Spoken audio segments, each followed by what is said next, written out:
आज हम लोग ट्वेल्थ क्लास के फिजिक्स में बायर-सावर्ट लॉ के बारे में अध्ययन करेंगे। पहले आप जानते थे कि जब किसी धारावाही चालक से करंट पास कराया जाता है या तो किसी चार्ज को गति कराते हैं तो उसके आसपास मैग्नेटिक फील्ड उत्पन्न होता है। यानी किसी करंट कैरिंग कंडक्टर से जब इलेक्ट्रिसिटी पास कराया जाता है तो कंडक्टर के निकट क्या होता है, मैग्नेटिक फील्ड बनता है। ये पर जानते हैं। इसके पहले आप ये भी जानते हैं कि मैग्नेटिक फील्ड तो कंडक्टर के कारण उत्पन्न होता है, ये साथ साथ मैग्नेटिक फील्ड मैग्नेट की वजह से भी उत्पन्न होता है। यानी किसी मैग्नेट को यदि कहीं पर रख देते हैं तो उसके चारों ओर एक क्या होता है, क्षेत्र बन जाता है, एक एरिया बनता है। और उस एरिया में यदि किसी मैग्नेटिक सब्सटेंस या अनमैग्नेट को ले जाते हैं तो उस पर एक क्या होता है, फोर्स लगता है, एक बल लगता है। यानी कोई मैग्नेट ले लिए, उस मैग्नेट के चारों ओर एक क्षेत्र होगा जहाँ पर किसी छोटे लोहे के टुकड़े को ले जाइएगा जो एक मैग्नेटिक सब्सटेंस है, तो मैग्नेट क्या करता है, उस लोहे के टुकड़े को अपनी ओर आकर्षित कर लेता है। यानी जिस क्षेत्र तक वह लोहे के टुकड़े को अपनी ओर आकर्षित करता है वह क्षेत्र क्या कहलाएगा, मैग्नेटिक फील्ड कहलाता है। या कह सकते हैं कि मैग्नेट के वजह से यहाँ पर क्या होगा, मैग्नेटिक फील्ड उत्पन्न होता है। लेकिन यहाँ हमें पढ़ना है करंट के वजह से मैग्नेटिक फील्ड उत्पन्न होता है। तो करंट की वजह से मैग्नेटिक फील्ड उत्पन्न होता है, इसके एक्सप्रेशन के लिए इसका फॉर्मूला क्या होगा, कितना मैग्नेटिक फील्ड प्रोड्यूस होगा, इसके लिए 3 साइंटिस्ट आते हैं। एक बायोट है, दूसरे सावर्ट है और तीसरा लैपलास है। बायोट, सावर्ट और लैपलास। चलिए सबसे पहले बायर-सावर्ट नियम का डिफिनेशन लिखते हैं। बायर-सावर्ट नियम क्या होता है, तो चलिए डैश दीजिएगा, बायर-सावर्ट के नियम। बायो और सावर्ट तथा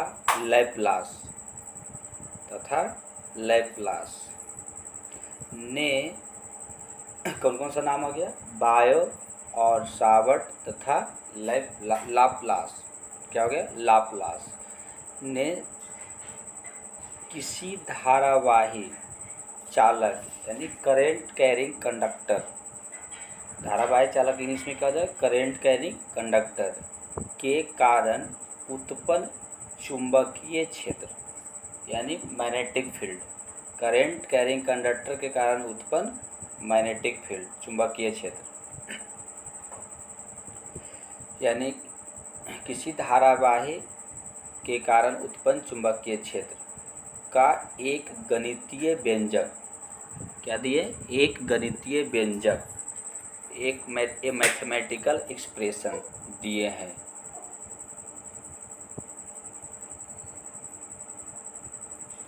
एक मैथमेटिकल क्या दिए, एक्सप्रेशन दिए हैं, जिसे हम बायो सावर्ट लाप्लास नियम कहते हैं। तीनों नाम आ गया, बायो सावर्ट लाप्लास नियम कहते हैं।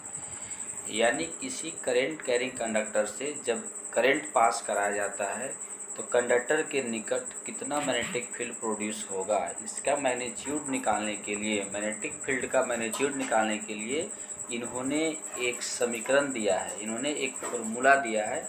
इसी फार्मूला को हम बायो-सावर्ट का नियम कहते हैं। तो चलिए इसे समझने के लिए हम एक इरेगुलर कंडक्टर लेते हैं, इरेगुलर शेप का कंडक्टर लेते हैं। देखिए जो कंडक्टर दिए हैं, क्या ऐसा कोई डिफरेंट शेप इसका नाम बता सकते हैं, नहीं बता सकते हैं। तो ये कौन सा शेप हो गया, इरेगुलर शेप, यानी इरेगुलर कंडक्टर हो गया। अब इस कंडक्टर से करंट पास करवाते हैं, इस कंडक्टर से क्या करवाना है, करंट पास करवाना है। कोई भी शेप का कंडक्टर आप ले सकते हैं, तो हमने इस शेप का मान लिया। अब इसमें जो करंट पास कर रहा है उसको हम आई मान लेते हैं, करंट को तो कुछ मानना होगा ना, तो इसलिए करंट को हमने क्या मान लिया, आई मान लिया। कोई दिक्कत है यहाँ तक। इस कंडक्टर का लंबाई भी हमें पता नहीं है, शेप भी पता नहीं, लंबाई भी पता नहीं, खाली ये पता है कि कोई कंडक्टर है जिसे करंट आई पास कर रहा है। अब जब करंट यहाँ पास कर रहा है किसी कंडक्टर में, तो इसके आसपास क्या होगा, मैग्नेटिक फील्ड प्रोड्यूस होगा। अब इस मैग्नेटिक फील्ड के लिए हम कंडक्टर का एक छोटा सा भाग ले लेते हैं, छोटा सा भाग, जिसे डीएल मान लेते हैं। क्या मान लेते हैं, डीएल। यानी ये कंडक्टर का एक छोटा सा अल्पांश है, यानी लंबाई का, इसे हम लंबाई का अल्पांश कहते हैं हिंदी में। क्या कहते हैं? लंबाई का अल्पांश। तो लंबाई का अल्पांश बराबर हो गया dl। क्या हो गया? dl। ठीक है, इसमें करंट कितना पास कर रहा है? I पास कर रहा है। अब है, जब कंडक्टर में करंट I पास करेगा तो इसके आसपास चारों तरफ क्या होगा? Magnetic field. अच्छा, कोई दिक्कत है, बाद में हम मैच कर मैग्नेटिक देंगे। फील्ड प्रोड्यूस इसमें क्या उत्पन्न होगा? मैग्नेटिक फील्ड उत्पन्न होगा। कोई दिक्कत? अब इससे मैग्नेटिक फील्ड उत्पन्न होगा तो कितना मैग्नेटिक फील्ड उत्पन्न होगा, इसके बारे में चलना है। ठीक है, तो मान लेते हैं कोई एक पॉइंट लेते हैं, यहाँ पर एक पॉइंट क्या ले लिए? पी ले लिए। कोई दिक्कत? ये पॉइंट मान लेते हैं पी है, यहीं पर मैग्नेटिक फील्ड हमें निकालना है। आसपास सब जगह यहाँ भी मैग्नेटिक फील्ड उत्पन्न होगा, इधर भी, इधर भी, इधर भी, सब जगह मैग्नेटिक फील्ड उत्पन्न होगा। लेकिन कोई एक तो एग्जैक्ट पॉइंट लेना होगा ना, तो ये पॉइंट हमने क्या ले लिए हैं? पी ले लिए, इस पर निकालना है। तो इस पर निकालने के लिए पहले इसको यहाँ से हम मिला देते हैं। कितने दूरी पर है? आर दूरी पर। एंगल कितना बना रहा है इसके साथ? Theta angle. क्या बना रहा है? Theta angle. कोई दिक्कत है? बात समझ में आया? इरेगुलर शेप का कोई कंडक्टर है, कोई चालक है, जिससे करंट कितना पास कर रहा है? आई पास कर रहा है। इस चालक का एक छोटा सा टुकड़ा हम क्या मान लेते हैं? डीएल मान लेते हैं। और इस डीएल से आर दूरी पर एक पॉइंट क्या है? पी है, जो थीटा कोण पर स्थित है। किस पर है? थीटा कोण पर स्थित है। इस बिंदु पी पर कितना मैग्नेटिक फील्ड उत्पन्न होगा, ये हमें निकालना है। जो मैग्नेटिक फील्ड उत्पन्न होगा उसका फॉर्मूला क्या होगा, ये हमें क्या करना है? ज्ञात करना है। कोई दिक्कत है यहाँ तक? चलिए, अब हम आई करंट को, जो अल्पांश था डीएल, आई डीएल, और एक जो एंगल है उसमें साइन लगाकर साइन थीटा गुना करते हैं। आई डीएल साइन थीटा, इसको हम बोलते हैं करेंट एलिमेंट कहते हैं। क्या कहते हैं इसको? Current element. देखो केमिस्ट्री में एलिमेंट पढ़ते हैं, एक फिर इसका एलिमेंट है। किसको किसको एक साथ? करेंट को, क्या हिंदी कुछ सुना होता है ना, सब होता है, हिंदी का जड़ी सुन का सब आया ना। करेंट है आई, अल्पांश क्या हो गया? डीएल, और एंगल में साइन लगाना है।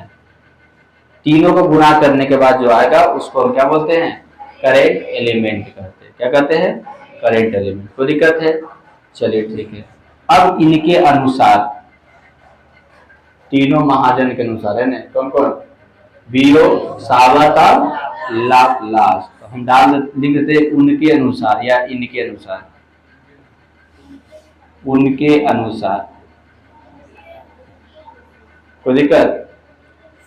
उत्पन्न चुंबकीय क्षेत्र का जो परिमाप होता है, क्या होता है? उत्पन्न चुंबकीय क्षेत्र का परिमाप, मैग्नीट्यूड ऑफ मैग्नेटिक फील्ड। क्या देगा? मैग्नेटिक फील्ड होता है एक नंबर में करेंट एलिमेंट के समानुपाती होता है। एक नंबर में करेंट एलिमेंट के क्या होता है? समानुपाती, यानी डायरेक्टली प्रोपोर्शनल। इसको क्या बोलते हैं? डायरेक्टली प्रोपोर्शनल होता है। पहली बात होगी, यानी इसको लिखिएगा बी जो होगा, डी भी छोटा सा माने ना, लंबाई भी थोड़ा सा, तो मैग्नेटिक फील्ड भी क्या देगा? थोड़ा सा देगा। पूरे के वजह से नहीं निकाला ना, पूरे चालक के वजह से नहीं निकाले, इतना की वजह से निकाले, इतना चालक को मान के चल रहे हैं, और उसके वजह से कितना मैग्नेटिक फील्ड हो रहा है वो निकाल रहे हैं। तो दिक्कत है? तो डीवी बराबर जो होगा, डीवी जो होगा डायरेक्टली प्रोपोर्शनल क्या होगा? आई डी एल और साइन थीटा। इसको समीकरण 1 मान लेना है। ये कौन बोले थे? तीनों है ना। चलिए, तीनों मिलकर, अब वहां पर सुनने वाला था कौन जो बताएगा भाई ना, हो गया। दूसरा क्या बात होगा? करेंट एलिमेंट के समानुपाती तो होता है, दूरी के वर्ग के क्या होता है? परिणाम चालक से दूरी यानी आर के वर्ग के व्युत्क्रमानुपाती होता है। वर्ग के क्या होता है? व्युत्क्रमानुपाती होता है। व्युत्क्रमानुपाती का इनवर्सली प्रोपोर्शनल। इनवर्सली क्या होता है? प्रोपोर्शनल होता है। तो दिक्कत यानी डिस्टेंस का स्क्वायर का व्युत्क्रमानुपाती यानी डीवी जो होगा 1/r²। ऐसे डीवी इनवर्सली प्रोपोर्शनल 1/r²। ये इक्वेशन क्या हो गया? 2 हो गया। कोई दिक्कत है यहाँ तक? चलिए ठीक है, तो नोट कर लीजिए। अब देखिए समीकरण 1 और 2 से चलिएगा तो क्या हो जाएगा? समीकरण 1 और क्या हो गया? 2 से, दोनों को लेके चलिए। तो डीवी जो होगा वो डायरेक्टली प्रोपोर्शनल हो जाएगा। ऊपर वाला ऊपर जाएगा, नीचे वाला नीचे। तो आई डीएल साइन थीटा और नीचे बटे क्या हो जाएगा? r²।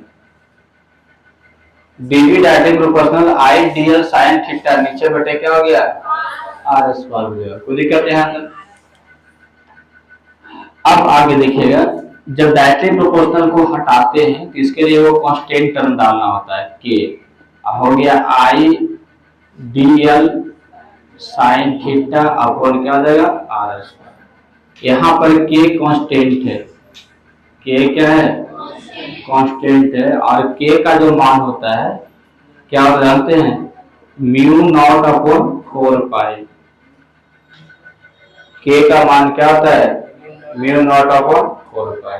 तो दिक्कत अब देखा जाए 4 म्यू नॉट यहाँ जो है उसको हम क्या बोलते हैं? निर्वात का इलेक्ट्रिक परमेबिलिटी, यही होता है निर्वात का परावैधता, नहीं चुंबकशीलता। निर्वात का क्या हो गया? चुंबकशीलता।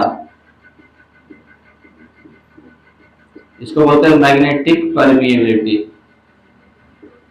Magnetic permeability of vacuum. और क्या होगा? वैक्यूम। कोई दिक्कत? Mu naught. अब म्यू नॉट का जो मान होता है, म्यू नॉट बराबर जो होगा 4 पाई गुणे 10⁻⁻7 हेनरी पर मीटर। ये होता है म्यू नॉट का मान। क्या होता है? 4 पाई गुणे 10⁻⁻7 हेनरी पर मीटर। अब देखा जाए यदि म्यू नॉट अपॉन 4 पाई का मान पूछा जाए तो क्या होगा? 10⁻⁻7। याद रखना है 10 क्या हो गया? -7 रखिएगा इसका वैल्यू। किसका? म्यू नॉट अपॉन 4 पाई का न्यूमेरिकल। तो अब मैग्नेटिक फील्ड के लिए क्या हो गया फॉर्मूला? मैग्नेटिक फील्ड की यदि बात किया जाए तो क्या होगा जानते हैं? डीवी बराबर क्या हो जाएगा? डीवी बराबर हो गया म्यू नॉट अपॉन 4 पाई आई डीएल साइन थीटा अपॉन क्या हो गया? r²। ये निकल गया मैग्नेटिक फील्ड के लिए। डीवी बराबर म्यू नॉट अपॉन 4 पाई आई डीएल साइन थीटा बटे r²। इतना स्पीड ठीक लग रहा है ना? तो हल्का हल्का सा भी है।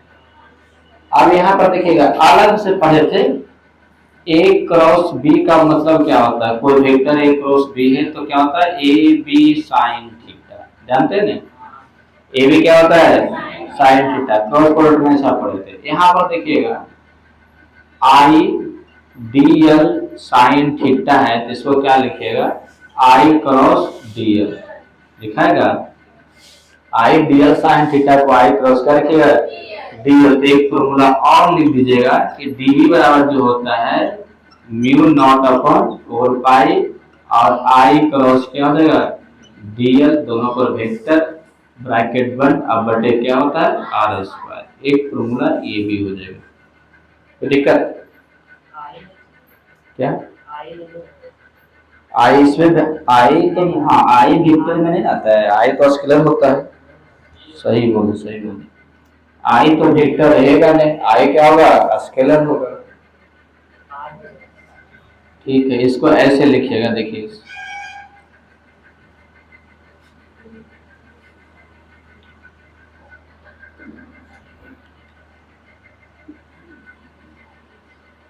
जिससे कि देखिएगा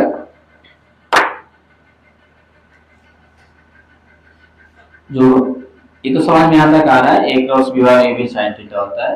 जो फिगर बनाए थे यहाँ पर ये लिए थे dl, ये था ना, और ये थीटा यहाँ पर बना था, ये r था, ये क्या था r था, यहाँ पर पॉइंट p था, यहीं पर db निकाल रहे थे, यहीं पर क्या निकल रहा था db था। एंगल किससे किसके बीच है, r के बीच है और dl के बीच है, तो दिक्कत है। तो r का यूनिट वेक्टर क्या होगा जानते हैं, यदि हम r की बात करते हैं तो इसका यूनिट वेक्टर कैसे लिखिएगा, यूनिट वेक्टर r कैप करके कैसे लिखा है, r कैप करके लिखा है, कोई दिक्कत। तो देखिएगा अब यहाँ पर ये i जो था स्केलर होता है, i क्या होता है स्केलर होता है, तो यहाँ पर ये लिखाएगा dl sin थीटा को आप लिख सकते हैं r 1 गुणे dl sin थीटा, समझे। एक गुणे की कोई दिक्कत होगा, dl sin थीटा तो एक गुणे क्या होगा dl sin थीटा, कोई दिक्कत। और एक को आप क्या लिखिएगा r कैप का मॉडुलस, और ये हो गया dl का मॉडुलस, और फिर क्या हो गया sin थीटा। dl का मतलब dl वेक्टर का मॉडुलस, मैग्नीट्यूड जानते हैं, सिंस r कैप का मॉडुलस क्या होता है 1 होता है, यूनिट वेक्टर का परिमाप क्या होता है 1 होता है, ऐसा लिख सकते हैं, कोई दिक्कत। अब इसको आप क्रॉस कर दीजिए, क्या कीजिएगा क्रॉस, तो पहले dl लिख दीजिए, dl क्रॉस क्या हो जाएगा r कैप, क्या हो जाएगा r कैप, कोई दिक्कत, dl क्रॉस क्या हो गया r कैप। तो यानी यहाँ पर dl sin थीटा के जगह पर हम क्या लिख सकते हैं dl cross r cap, dl cross क्या हो गया r कैप। अब जब ये लिखा गया तो dv बराबर क्या होगा म्यू नॉट अपॉन 4 पाई, और यहाँ पर हो गया i dl cross r cap, अब बटे क्या हो जाएगा r स्क्वायर। एक ऐसे भी लिखा है, अब r कैप यदि नहीं लिखते हैं, r कैप क्या करते हैं नहीं लिखते हैं, r कर देते हैं उसके जगह पर, तो क्या होगा i dl क्रॉस, यदि r लिखिएगा तो नीचे r क्यूब करना होगा, क्या करना होगा r क्यूब, ऊपर वो r बनाए हैं ना, तो नीचे क्या करना होगा r क्यूब। तो तीनों फॉर्मूला है, ऑब्जेक्टिव में तीनों पूछ सकता है ना, निम्नलिखित में से कौन सा चुंबकीय क्षेत्र का फॉर्मूला, ये और ये हो गया।